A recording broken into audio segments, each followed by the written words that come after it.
الحمد لله وكفى وسلام على عباده الذين اصطفى أما بعد عن عبد الله بن مسعود رضي الله تعالى عنه قال رسول الله صلى الله تعالى عليه وسلم ذات يوم استحيوا من الله حق الحياء قالوا إنا نستحيي يا رسول الله والحمد لله قال ليس ذلك إلى آخر الحديث أو كما قال عليه الصلاة والسلام صدق الله العظيم وصدق رسوله النبي الكريم ونحن على ذلك لمن الشاهدين والشاكرين والحمد لله رب العالمين. درود شریف پڑھیں. اللهم صل على محمد عبدك ورسولك وصل على المؤمنين والمؤمنات والمسلمين والمسلمات وبارك على محمد وازواجه وذرياته. سرکار دو عالم صلی اللہ تعالی علیہ وآلہ وسلم نے اس حدیث میں یہ ارشاد فرمایا کہ تم لوگ اللہ سبحانہ و تعالی سے اس طرح حیا کرو جیسے ان سے حیا کرنے کا حق ہے. صحابہ کرام رضوان اللہ تعالی علیہم اجمعین نے عرض کی اللہ کے رسول ہم اللہ سے حیا کرتے ہیں اور اس پر اللہ تعالیٰ کا شکر بھی ادا کرتے ہیں. آپ نے فرمایا میری مراد یہ نہیں ہے بلکہ میری مراد یہ ہے کہ جو شخص بھی اللہ سے حیا کا حق ادا کرے گا وہ چند کام کرے گا. پہلا کام یہ کہ سر اور اس سے تعلق رکھنے والے جتنے اعضاء ہیں ان کی حفاظت کرے گا. اور دوسرا کام یہ کہ پیٹ جن جن چیزوں کو جمع کرتا ہے ان سب کی حفاظت کرے گا. اور تیسرا کام یہ ہے کہ وَلْيَذْكُرِ الْمَوْتَ وَالْبَلَا کہ وہ موت کو اور فنا بوسیدگی ہونے کو یاد کرے گا. اور فرمایا چوتھا کام یہ کہ جو شخص آخرت کا ارادہ کرتا ہے وہ دنیا کی زیب و زینت کے پیچھے نہیں پڑتا.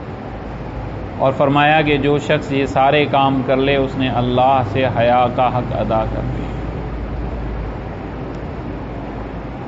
اب سر اور سر سے تعلق رکھنے والے اعضاء کے بارے میں تقریباً گفتگو ہو چکی. اس کے بعد ہے پیٹ اور پیٹ جن چیزوں کو جمع کرتا ہے ان کی حفاظت کرے. اب سب سے پہلی جو بات ہے وہ ہے پیٹ کے بارے میں لقمہ حلال. حلال کا لقمہ کھانا کھلانا یہ اصل بات ہے. اور یہ اتنا اہم ہے کہ اس کے بغیر انسان کی کوئی بھی عبادت صحیح معنوں میں اللہ کے ہاں قبول ہی نہیں. اور عمل کی توفیق بھی بغیر حلال کے نہیں ملتی. ورنہ بندہ سوچتا ہے کہ جی یہ اتنے لوگ ہیں یہ نماز نہیں پڑھتے، مسجد کے قریب ان کے گھر ہیں، گھنٹوں بیٹھے رہتے ہیں مسجد کے سامنے، اللہ کے گھر میں نہیں آتے. پھر یہ مسجد میں آنے والوں سے بھی جو گناہ سرزد ہوتے ہیں. ہمارے حضرت مولانا احمد علی لاہوری رحمہ اللہ تعالیٰ فرمایا کرتے تھے کہ اگر 100 گناہ ہوں تو ان میں سے 90 گناہ رزق حرام کی وجہ سے ہوتے ہیں. حرام لقمہ پیٹ میں جاتا ہے گناہ ہوتے ہیں، طبیعت گناہ کی طرف مائل ہوتی ہے. حلال لقمہ پیٹ میں جاتا ہے طبیعت نیکی کی طرف مائل ہوتی ہے. پھر جتنا جس کا حلال زیادہ ہوگا اتنا اس کے رزق کے اعتبار سے نیکی زیادہ کی جائے گی.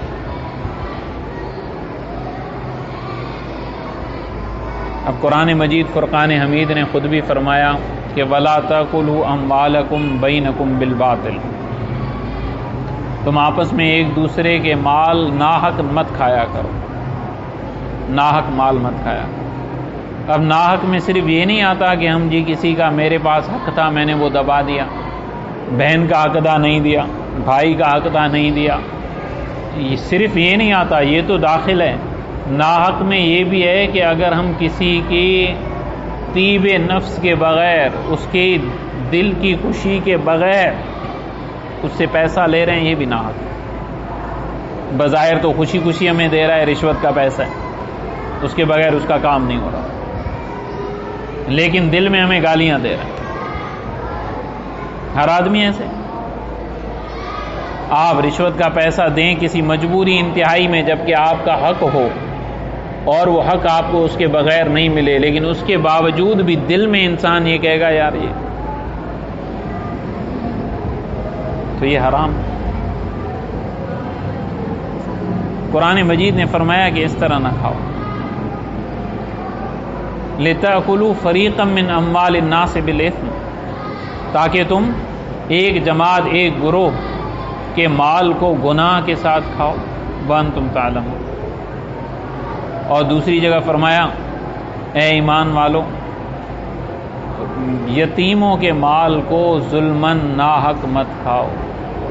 جو شخص یتیم کے مال کو کھاتا ہے وہ گویا کہ اپنے پیٹ میں جہنم کی آگ بھر۔ اور حضور اقدس صلی اللہ تعالی علیہ وآلہ وسلم نے فرمایا ان اللہ تعالی طیب لا يقبل الا طیبا، اللہ سبحانہ و تعالی پاک ہیں، اس لیے پاک مال کو ہی قبول کرتے ہیں۔ وَإِنَّ اللَّهَ أَمَرَ الْمُؤْمِنِينَ بِمَا أَمَرَ بِهِ الْمُرْسَلِينَ، اور اللہ تعالیٰ نے مومنین کو وہی حکم دیا ہے جو رسولوں کو حکم دیا ہے۔ اور رسولوں کو کیا حکم ہے قرآن مجید میں؟ یا ایھا الرسل کلوا من الطیبات، پاک چیزیں کھاؤ، پاک چیزیں۔ اب اس کے آگے فرمایا وَاعْمَلُوا صالحا، اور نیک عمل کرو، یعنی پاک کھاؤ گے تو نیک عمل ہوگا۔ نیک عمل ہوگا یہ تب جب جسم کے اندر لقمہ حلال جائے گا، اور اللہ بچائے اگر جسم کے اندر لقمہ حرام جاتا ہے پھر تو بڑی خطرناک بات ہے۔ اور آج کل اس کا بالکل خیال ہی نہیں ہے کہ ہم جو پیسہ کما رہے ہیں وہ کہاں سے آ رہا ہے، حلال ہے حرام ہے، میرے لیے کھانا جائز ہے ناجائز ہے، کوئی اس کا خیال ہی نہیں۔ حضور اقدس صلی اللہ علیہ وسلم نے فرمایا، ایک آدمی کا ذکر فرمایا یطیل السفر، بڑا لمبا سفر وہ کرتا ہے، اور حالت اس کی یہ ہوتی ہے اشعث واغبر، پراگندہ حال ہو جاتا ہے، اس کے بال بھی بکھرے ہوئے ہوتے ہیں، عجیب اس کی حیت سفر میں ہو جاتی ہے، لمبا سفر۔ ثم یمد یدیہ الی السماء، پھر وہ اپنے ہاتھوں کو آسمان کی طرف اٹھا کے دعائیں کرتا ہے، یا رب یا رب، ایسے پکارتا۔ حالانکہ مسافر کی دعا سرکار دو عالم صلی اللہ علیہ وسلم نے فرمایا قبول ہوتی ہے۔ پھر یطیل السفر، سفر بھی لمبا ہے، پھر حالت بھی ایسی ہے کہ بالکل انتہائی عاجزی، تھکا ہوا، ہر حال میں خستہ حال، اور یا رب کہہ کر پکار رہا ہے، لیکن فرمایا مطعمہ حرام، مشربہ حرام، ملبسہ حرام، وغذی بالحرام، فأنی یستجاب لذلک، اس کا کھانا بھی حرام، اس کا پینا بھی حرام، اس کا پہننا بھی حرام، اور فرمایا اس کا جو پہنا ہوا کپڑا ہے وہ بھی حرام، فأنی یستجاب لذلک، اب اس کی دعا کہاں قبول کی جائے، کہاں قبول کی جائے۔ اور ایک روایت میں تو آتا ہے، اللہ تعالی ہم سب کی حفاظت فرمائے، فرمایا اگر ایک آدمی 10 دراہم کا کپڑا خریدتا ہے، 10 دراہم، اور اس میں سے 1 درہم حرام کا ہوتا ہے، 1 درہم، یعنی 90% حلال مال، 10% حرام مال، سرکار دو عالم صلی اللہ علیہ وسلم نے فرمایا جب تک وہ اس کپڑے میں ہوتا ہے، جب وہ اس کپڑے کو پہنتا ہے، اللہ اس دوران اس کی نماز کو قبول نہیں کرتا۔ اب آپ اندازہ لگائیں، اللہ تعالیٰ اس کی نماز کو قبول نہیں۔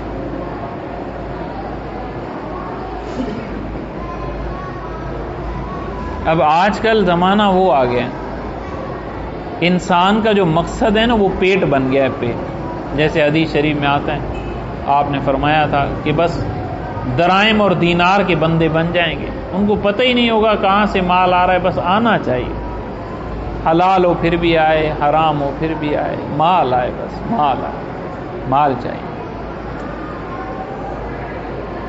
اب آج مسلمان کی یہ حالت ہے.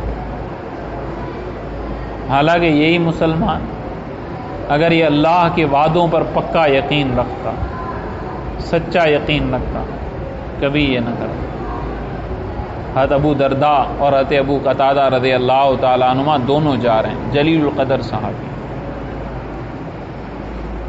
ایک بوڑھے شخص نے آ کر آپ کا سامنے آ گئے اور سلام کیا اور کہا ٹھہرو تو میں تمہیں ایک بات بتاؤں. ایک مرتبہ میں سرکار دو عالم صلی اللہ علیہ وسلم کی خدمت میں گیا، اللہ کے رسول نے میرا ہاتھ پکڑ کر مجھے چند نصیحتیں فرمائیں، جن میں سے ایک نصیحت یہ تھی کہ دیکھو تم اللہ کے لیے کسی بھی چیز کو نہیں چھوڑو گے، اللہ کے لیے. اب حرام مل رہا ہے مجھے، میرا دل نہیں کر رہا اس کو کھانے کو، لیکن میں اس کو نہیں کھا رہا کہ مجھے اللہ سے ڈر لگا. اب میرے گھر میں حرام کی لائٹ لگائی جا سکتی ہے، میں بھی شہر والوں کی طرح 2-3 ہزار روپے دے سکتا ہوں، لیکن میں اس لیے نہیں لگا رہا کہ مجھے اللہ کا خوف ہے. اتقاء اللہ، اللہ سے ڈرتے ہوئے تو یاد رکھنا اللہ تمہیں اس سے بہتر بدلا دیں گے، بہتر بدلا. یہ اللہ کا وعدہ ہے. سرکار دو عالم صلی اللہ علیہ وسلم نے فرمایا اللہ تمہیں اس سے بہتر بدلا دے، اور اللہ تعالیٰ دیتے ہیں. سیدنا یوسف علیہ الصلاۃ والسلام کو زلیخا نے جب بلایا، آپ دروازے کی طرف بھاگے، اپنے آپ کو بچایا. چنانچہ بعد میں کیا ہوا، اللہ نے وہی مصر کی حکومت بھی عطا فرمائی، وہی عورت بھی عطا کر. کتابوں میں ایک واقعہ آتا ہے کہ اورنگزیب عالمگیر، میں نے خود پڑھا یہ واقعہ، ان کے زمانے میں ایک آدمی تھا، اس کا نام تھا سیوا جی. یہ بڑا مشہور ہے، اس نے بہت لوٹ مار کی، بہت لوٹ مار. تو اورنگزیب عالمگیر نے اس کو ختم کرنے کے لیے لشکر بھیجے. تو اس کا داماد بھی تھا ایک کافر، وہ بھی کافر، یہ بھی کافر. اس نے حاجیوں کے ایک قافلے کو لوٹا اور حاجیوں کو قتل کر دیا. اس میں ایک آدمی تھا، بڑا اللہ والا تھا، مولانا تھا، مولوی روح اللہ. وہ ایک اکیلا آدمی تلوار چلانا جانتا تھا، باقی کوئی نہیں جانتا. تو جب اس کے قریب آئے تو اس نے دیکھا میری بیٹی بھی ہے جوان، میری بیوی بھی ہے، میں بھی ہوں. تو اس نے تلوار نکال کے سب سے پہلے اپنی بیوی کو قتل کر دیا، پھر بیٹی کو مارا، لیکن بیٹی بچ گئی. پھر کافروں پہ جو تلوار چلائی ان کے سردار پر، تو وہ تو زیادہ تھے، ان سب نے وہ تلوار روک لی اور ان کو شہید کر دیا. بیٹی بچ گئی اور وہ اس کافر کو بڑی پسند آئی. اس نے اس کا علاج کروایا اور اس کو ہاتھ تک نہیں لگایا، مہینہ ڈیڑھ ہو گیا. اتنے میں عالمگیر کی افواج نے آ کر اس پر حملہ کر دیا اور ان کو پکڑ کر شاہی محل میں پہنچا دیا، ان کو شاہی قید میں ڈال دیا. اب یہ چلتے چلتے آگے جب عالمگیر کے پاس ان کا مقدمہ پہنچا تو عالمگیر نے ان کے لیے جو سزا تجویز کی ہوئی تھی وہ موت تھی. لیکن اس لڑکی نے بیان دیا کہ اس آدمی نے میری عزت پر ہاتھ نہیں ڈالا، مجھے اس نے صاف ستھرا رکھا، اور اس نے یہ بات کی کہ تیرے کردار کی وجہ سے میں مسلمان ہو گیا. اب اللہ نے اس کافر کو، جو اس کی چاہت تھی ایک عورت جس کو وہ جیسے چاہتا استعمال کرتا، لیکن جب اس نے استعمال نہیں کیا، خود عالمگیر نے اس کا نکاح پڑھا دیا اس کے ساتھ. ایک کافر کہ جائے کہ مسلمان، لیکن وقت لگتا ہے. ظاہری بات ہے میں ابھی حرام سے بچوں اور میں مسجد سے باہر نکلوں، ایک آدمی آئے اور مجھے کہے 5 لاکھ روپے آپ کو ہدیہ ہے، تو پھر تو ہر ایک آدمی کہے گا کہ بھائی ادھر کے 10,000 چھوڑو، وہاں تو 5 لاکھ مل، وقت تو لگے گا۔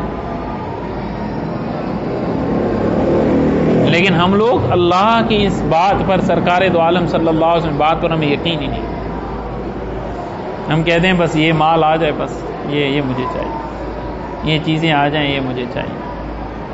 اور پھر ہم ذمہ دار ہیں، اگر ہم اپنی اولاد کو حرام کھلا رہے ہیں تو ہم لوگ ذمہ دار ہیں۔ قیامت کے دن یہ اولاد ہماری نہیں ہوگی، یہ ہمارے سامنے کھڑی ہو جائے گی کہ ہمارے بابا ہیں، انہوں نے ہمیں حرام کھلایا، ہم تو نہیں کھاتے، ہم تو روکی سوکی کھاتے، ہم تو بھوک مرتے، اس نے ہی ہمیں کھلایا، اس کو پکڑو۔ قرآن مجید نے کہا یا رب، کہیں گے ربنا انا اطعنا سادتنا وکبراءنا، یہ ہمارے جو سردار ہیں، بڑے ہیں، ہم تو ان کے پیچھے چلے تھے، فاضلونا السبیل، انہوں نے ہمیں راہ سے ہٹا دیا۔ تو حرام قطعاً نہیں کھانا چاہیے۔ حضرت عمر بن عبدالعزیز رحمہ اللہ تعالی جب انتقال کا وقت ہوا تو کتنی اولاد چھوڑی؟ تقریباً 17 اولاد، 17، اور پیسے نہ ہونے کے برابر۔ ان کا سالہ آیا تو اس نے کہا کہ تم نے بڑا ظلم کیا، ان کے لیے کچھ نہیں چھوڑا، بادشاہ بن کر، فقیر بن کر نہیں۔ فقیری میں بندہ کچھ نہ چھوڑے تو سمجھ میں آتا ہے، بادشاہ بن کر، اور بادشاہ بھی اس زمانے کے جو 1 مین شو ہوا کرتا تھا، اور بادشاہ بھی ایسے نہیں جیسے آج امریکہ کی بادشاہت ہے، اس سے بڑھ کر ان کی بادشاہت تھی، بڑھ کر آدھی دنیا سے زیادہ ان کا سکہ چلتا تھا، آدھی دنیا سے زیادہ حکومت تھی، کنٹرول تھا۔ تو اپنے بچوں اور بچیوں کو بلا کر فرمایا بیٹا میرے سامنے 2 راستے تھے، ایک یہ کہ میں تمہارے لیے مال جمع کرتا، نہ حلال دیکھتا نہ حرام دیکھتا، اور اپنے آپ کو جہنم کی آگ میں ڈال دیتا، لیکن تمہارے بوڑھے باپ میں جہنم کو برداشت کرنے کی سخت نہیں، اس لیے میں نے دوسرا راستہ اختیار کیا کہ تمہیں تقویٰ کے ساتھ، پاکیزگی کے ساتھ کھلایا۔ اب اگر تم تقویٰ پر رہو گے تو اللہ تمہیں ضائع نہیں کرے گا، کیونکہ خود قرآن میں ہے وَمَن يَتَّقِ اللَّهَ يَجْعَل لَّهُ مَخْرَجًا، جو اللہ سے ڈرتا ہے نا، اللہ اس کے لیے مخرجا، راستہ کھول دیتے ہیں، ایگزٹ نکال دیتے ہیں، وَيَرْزُقْهُ مِنْ حَيْثُ لَا يَحْتَسِبُ، اور اس کو رزق وہاں سے ملتا ہے جہاں سے اس کا گمان بھی نہیں، اس کا گمان بھی نہیں ہوتا، رزق وہاں سے۔ امام ابو یوسف رحمہ اللہ تعالی بہت بڑے آدمی تھے، لیکن مسکین تھے، والد کا انتقال ہو گیا، اور والدہ نے کسی دھوبی کے پاس چھوڑا، آتے جاتے امام صاحب کے درس سے گزرے، وہیں بیٹھ گئے، بچے تھے، 1 دن 2 دن، ماں نے کہا یہ دھوبی کے بعد جا نہیں رہا، پتہ چلا، آ کر دیکھا تو یہ مسجد میں بیٹھا ہوا، چھوٹا بچہ۔ تو جب درس ختم ہوا، اس ماں نے ان کو پکڑ کے آ کے امام صاحب کے سامنے بٹھا دیا، اور امام صاحب بھی مذاق آدمی نہیں تھے، ایک تو امام وقت تھے، دوسرا اللہ نے دنیا بھی بہت دی، بڑے تجارت تھی امام صاحب کی کپڑے کی۔ تو ان سے کہا کہ تو خود تو مولوی صاحب پیسے والا آدمی ہے، اس کو کیوں بگاڑ؟ تو حضرت نے فرمایا کہ مائی کیا کہتی ہے؟ میں تو دیکھتا ہوں کہ یہ پستے کا تیل نکلے گا، اس میں فالودہ بنے گا، یہ وہ کھا رہا ہے۔ اس نے کہا کیسے تیرا دماغ چل گیا؟ ہم مسکین آدمی، روکی سوکھی روٹی نہیں ملتی، پستے کے تیل میں فالودہ تو بادشاہوں کو نصیب نہیں ہوتا، یہ کیا کھائے؟ فرمایا یہ کھائے گا، یہ کھائے گا، جو میں علم اس کو پڑھا رہا ہوں اگر تقویٰ کے ساتھ چلے گا یہ کھائے گا، اللہ اس کو کھلائے گا۔ چنانچہ ساری زندگی امام ابو یوسف کی قسم پرسی میں گزری۔ پھر ہارون رشید نے چیف جسٹس بنا دیا اپنی مملکت کا، اور وہ چیف جسٹس کون سا تھا؟ ایسا چیف جسٹس کہ جن کی سلطنت میں سورج غروب نہیں ہوا کرتا تھا، اتنی بڑی سلطنت تھی، ایک جگہ غروب ہوتا، دوسری جگہ نکل آتا، وہاں بھی ہارون رشید کی قبر میں۔ اور محل میں بیٹھے ہوئے دیکھا کہ اوپر سے بادل جا رہے ہیں، تو کیا کہا؟ جاؤ جدھر برسنا ہے برسو، یا تو اس جگہ برسو گے جہاں مسلمانوں کا قبضہ ہے، یا وہاں برسو گے جہاں ہمارا قبضہ نہیں ہے لیکن وہ لوگ ہمیں ٹیکس دیتے ہیں۔ جہاں بھی زمین پر برسو گے اس کا خراج مسلمانوں کے خزانے میں آئے گا۔ اتنی بڑی سلطنت، اس کا چیف جسٹس، چنانچہ چیف جسٹس بنا دیا۔ ایک دن ہارون الرشید نے ان کو کھانے پر بلایا، بادشاہ دسترخوان لگا اور ایک خاص قسم کا کھانا جب تیار ہو کر آیا تو اس کو سامنے رکھا اور کہا ابو یوسف اس کو کھائیں، یہ ہمیں بھی کبھی کبھار نصیب ہوتا ہے۔ امام ابو یوسف نے پوچھا یہ کیا ہے؟ انہوں نے کہا کہ یہ پستے کے تیل میں فالودہ ہے۔ یہ کہہ کر پہلے مسکرائے، پھر آنکھوں سے آنسو جاری۔ کہا یہ کیا بات ہے؟ پہلے آپ مسکرائے پھر رو دیے۔ کہا چھوڑ دیں اس بات کو۔ کہا نہیں بتاؤ۔ پھر ساری بات بتائی کہ حضرت امام صاحب رحمۃ اللہ علیہ نے یہ فرمایا تھا، میں اس کو ایسا علم پڑھا رہا ہوں۔ تو جو انسان تقوی اختیار کرتا ہے نا، اللہ اس کو ایگزٹ دیتا ہے، مخرج دیتا ہے، اس کو چھوڑتا نہیں، کبھی بھی نہیں چھوڑتا، کبھی بھی نہیں چھوڑتا۔ لیکن یقین ہو کہ میرا رب ہے، میں اس کے لیے بچ رہا ہوں۔ جیسے روایت میں آتا ہے کہ جو شخص آنکھیں جھکاتا ہے نا کہ اس کی نگاہ غلط جگہ پر نہ پڑے، اللہ اسے ایمان کا مزہ چکھا دیتا ہے، ایمان کا مزہ چکھا دیتا ہے۔ اور یہ ہو جاتا ہے۔ ہم لوگ تو بس نابالغ ہیں اس لائن میں، اللہ تعالیٰ ہمیں بالغ بھی بنا دے، وہاں تک پہنچا بھی دے، اس لائن کا بالغ بنا دے۔ حضرت مولانا فضل الرحمان گنج مراد آباد والے مولانا اشرف علی صاحب تھانوی رحمۃ اللہ علیہ سے فرمایا، اشرف علی تمہیں یہ بات بتاؤں، جب میں اللہ کا نام لیتا ہوں اللہ، تو گویا کہ میرا منہ شکر سے بھر دیا جاتا ہے، مٹھاس آ جاتی ہے۔ اللہ کا نام لینا مٹھاس آ جاتی ہے، سبحان اللہ۔ اللہ کا نام لیتا ہوں منہ شکر سے بھر جاتا ہے، ایسی مٹھاس آ جاتی ہے۔ اب آپ اندازہ رکھیں، ہم بھی نام لیتے ہیں، وہ بھی نام لیتے ہیں، لیکن منہ میں مٹھاس آ جاتی ہے۔ کیوں مٹھاس آ جاتی ہے؟ اس لیے کہ اللہ کا نام لیا بھی ہوا ہے، پکایا بھی ہوا ہے، پھر ایسا لطف آتا ہے۔ تو فرمایا جو آنکھیں جھکائے گا اس کو ایمان کا مزہ چکھائیں گے، طعم الایمان۔ اللہ تعالی ہمیں بھی حلاوت ایمان نصیب فرمائے اور تمام گناہوں سے بچنے کی توفیق عطا فرمائے، خصوصاً لقمہ حرام، اس سے بچیں، اپنے آپ کو بھی بچائیں، اپنی اولاد کو بھی بچائیں، کیونکہ فرمایا کہ جو شخص حرام مال سے جس کے جسم کی پرورش ہوگی وہ جہنم کے زیادہ حقدار۔ اب خیال بھی نہیں کیا جاتا ہمارے معصوم بچے حرام مال سے پڑھ رہے ہیں، حرام مال سے۔ اللہ تعالی ہم سب کی حفاظت فرمائے، ہر قسم کے حرام سے امت مسلمہ کو ہم سب کو محفوظ۔ اللہم انت السلام و منک السلام، اللہم اعنا علی ذکرک، ربنا آتنا فی الدنیا حسنہ، اللہم استر عوراتنا، صلی اللہ تعالی علی النبی الکریم اجمعین۔